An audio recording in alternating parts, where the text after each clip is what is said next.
Your wealth makes you an irresistible target to online criminals. According to Saltus Wealth, 41% of high net worth individuals report having been victims of financial crime. Unfortunately, off-the-shelf digital security solutions aren't robust enough to protect high-profile individuals like you. So what can you do? Rely on Concierge Digital Security from Reputation Defender. Concierge Digital Security is not just another app to install, it's a team of experts working in the background to protect you and your family. Behind the scenes, Reputation Defender bundles a suite of best-in-class security solutions, covering virtually every aspect of your digital life, from digital identity to online privacy, identity fraud, insurance, and home device protection. Your concierge helps manage all of these for you. Visit reputationdefender.com/success to learn more or schedule your private consultation. That's reputationdefender.com/success.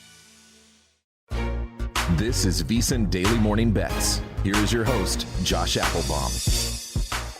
It is VSiN Morning Daily Bets, fresh episode coming your way on this Tuesday morning, December the 5th. I'm Ben Wilson in for Josh Applebaum. Hope you survived, escaped, making a little profit on Monday's card that had a ton of upsets. Not only did the Bengals win outright 10-point dogs over Jacksonville on Monday Night Football, but we get a pair of upsets in the NBA, both Indiana and New Orleans advancing to the semifinals of the NBA in-season tournament. Each underdogs in their respective matchups. Pacers knocking off the Celtics at home, while the Pelicans go to Sacramento and take down the Kings. And that's where we'll start today. 3 games I want to talk to you about, 3 big games to really highlight the Tuesday card here on VSiN Morning Daily Bets, where we highlight the biggest games on the card each and every day. Half of the semifinals are set in the in-season tournament. Now we find out the other half. 1 matchup in the East, 1 matchup in the West. My favorite bet will go in the early game. We go to Milwaukee, where the New York Knicks at 12-7 take on the 14-6 Milwaukee Bucks. Rematch from a game at MSG not too long ago in the group stage, where Milwaukee knocked off the Knicks 110-105. Knicks did cover, though, as a 5.5-point home dog and did not have R.J. Barrett in that game. Knicks went 10 of 39 from three-point range. Jalen Brunson went off 45 points. And the Bucks, since then, have started to play much better on the defensive end. 13th in defensive rating over the last 10 games after starting the season in the bottom 5 across the league. 8-2 now over the last 10 games are the Bucks, second in net rating over that span, which creates an interesting matchup because the Knicks all season have been one of the best defensive teams in the league. 3rd now in defensive rating overall, number 1 in the NBA in overall rebounding percentage. With that context, so I wanted to lay that out first. It's interesting to see where the betting market as a whole is going on this game. Opens Bucks -6. Bucks at home at the Fiserv Forum. We're down to 5 pretty much everywhere across the board. I even see one prominent offshore going down to Milwaukee -4.5 here in the early morning hours East Coast time on Tuesday. Total getting some love to the over, 223 to 225.5, with the winner to take on Indiana. The reason why I brought up the defensive numbers is because if you followed how the market reacted to the games we just watched Monday, it was all love. Everybody and their third cousin, twice removed, was betting the overs. We saw big movement to the overs. One did hit. That was the late game, the Pelicans-Kings game. One did go to the under pretty significantly in Celtics and Pacers.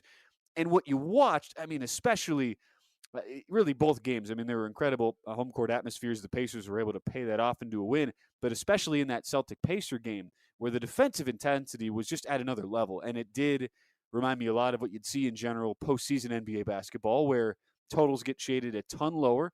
The general smart betting over the long term is you look at unders in the NBA playoffs. Teams are much more incentivized to play harder on the defensive end for the full 48 minutes. And now you combine this weird sentiment right now where a lot of bettors are blindly taking overs, despite 2 teams matching up in Milwaukee and the New York Knicks, who, in the case of the Knicks, have been a great defensive team all season. And in the case of the Milwaukee Bucks, have been a much improving defensive team under first-year head coach Adrian Griffin as he started to sort out some of his defensive rotations, working around the defensive deficiencies of a guard in Damian Lillard, who has been exposed at times to start the season. But the Bucks, as I mentioned, with those numbers, 13th on the defensive end last 10 games, have gotten a ton better there. Where am I going with this? It should all add up to one thing, under for tonight's game. And you're especially getting some value in the fact that bettors want to take this thing over, that early money coming to the over. And as much as I'm looking for reasons whenever you see a significant overnight line move, keep in mind these lines have been out now over 24 hours at this point since we've known the matchup for a couple of days. But I'm trying to figure out, maybe this is the thought of, okay, RJ Barrett back healthy in the lineup. Brunson torched the Bucks 45 points in the first meeting. And Milwaukee in general has been really efficient on both ends of the floor. Also a fast tempo team, top 5 in the NBA. Maybe that's where you're seeing this over money with Milwaukee having the home court. I just don't see it. Knicks, second slowest tempo team in the league, crash the glass really well, prevent offensive rebounds extraordinarily well, and have been a top 3 defensive team for the majority of the season.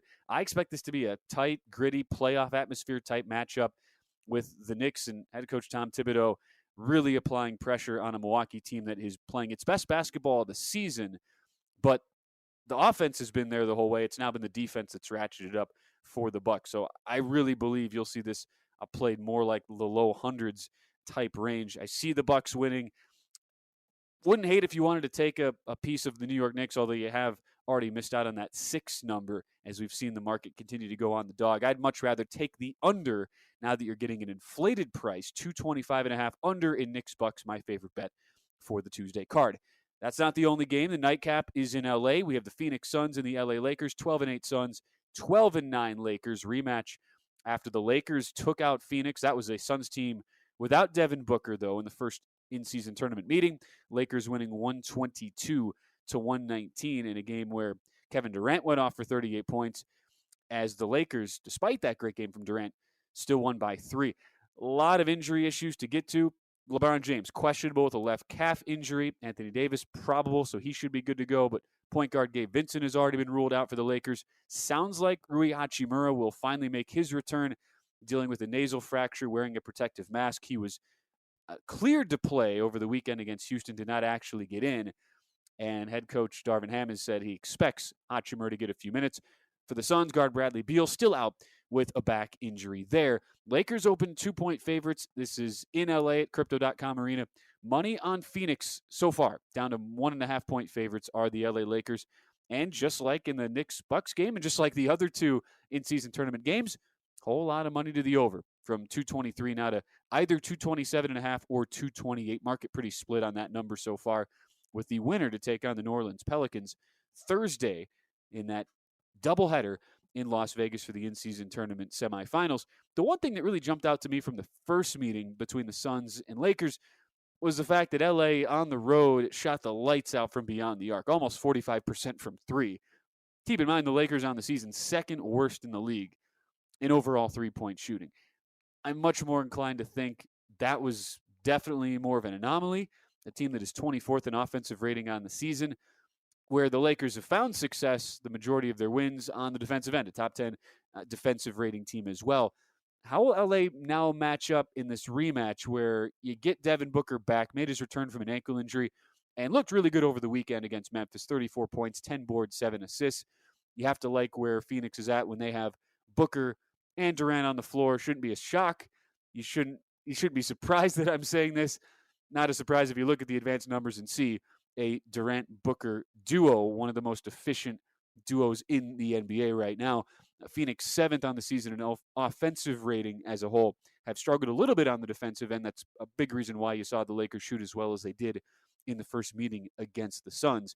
18th the Suns are in defensive rating, but with Booker back in the fold and the Suns getting this rematch, potential revenge angle, if you really want to buy into that, I more look at the Lakers' regression more likely in this particular spot compared to the 44.4% they shot in the first meeting from long range. So I understand where the market is coming from here, looking to take Phoenix. And if you're a believer in Phoenix, it does make sense that there is over money coming in with the Suns matching up strength versus strength. It's Suns offensive strength versus the Lakers defensive strength. If you believe the Suns win that matchup and you like the Suns to win the game, you're probably more inclined to look over as well.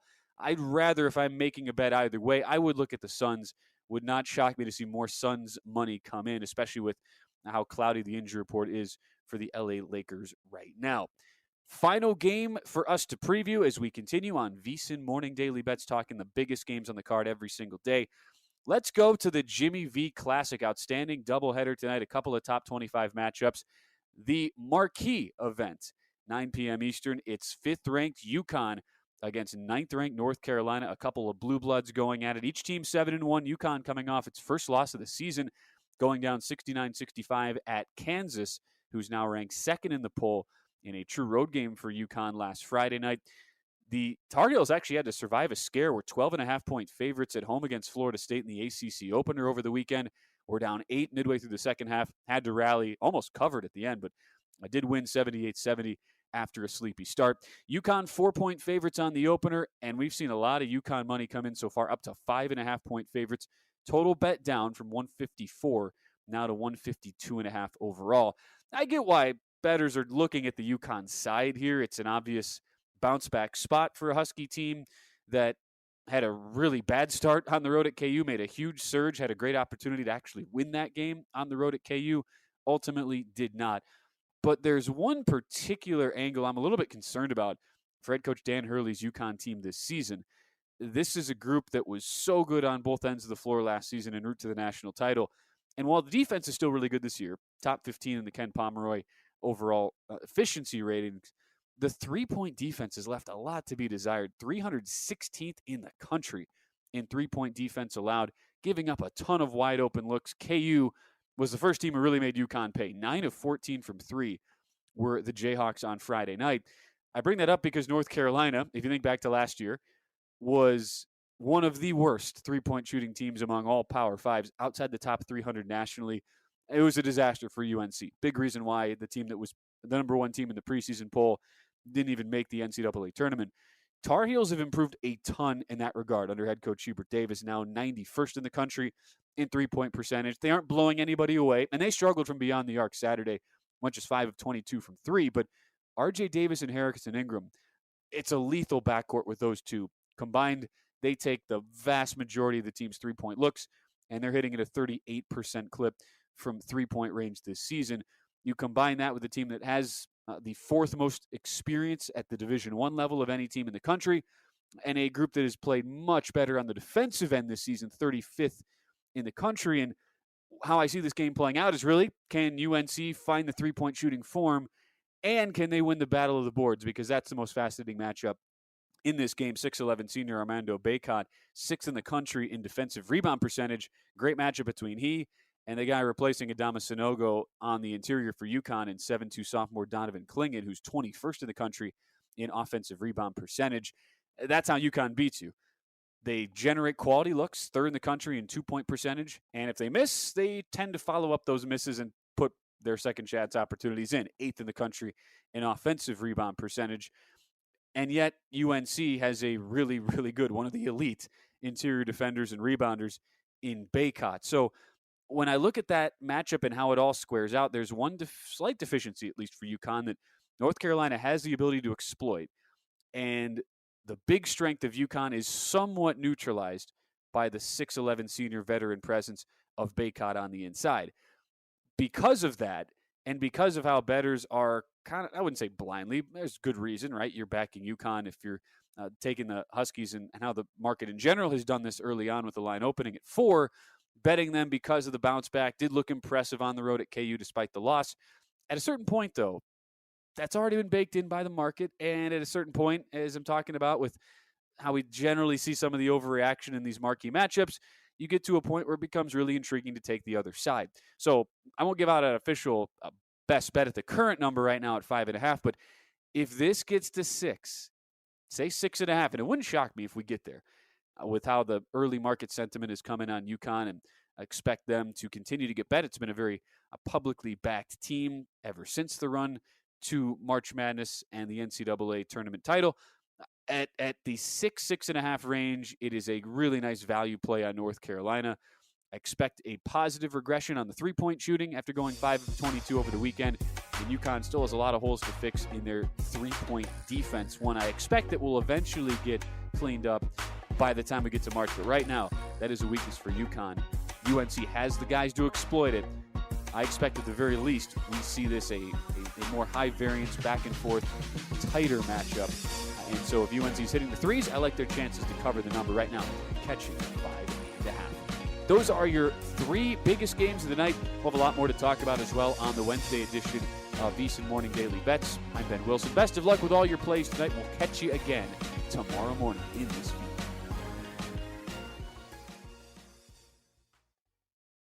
If your job at a healthcare facility includes disinfecting against viruses, you know prevention is the best medicine. And maintaining healthy spaces starts with a healthy cleaning routine. Grainger's world-class supply chain helps ensure you have the quality products you need when you need them. From disinfectants and cleaning supplies to personal protective equipment, so you can help deliver a clean bill of health. Call 1-800-GRAINGER, click Grainger.com, or just stop by. Grainger, for the ones who get it done.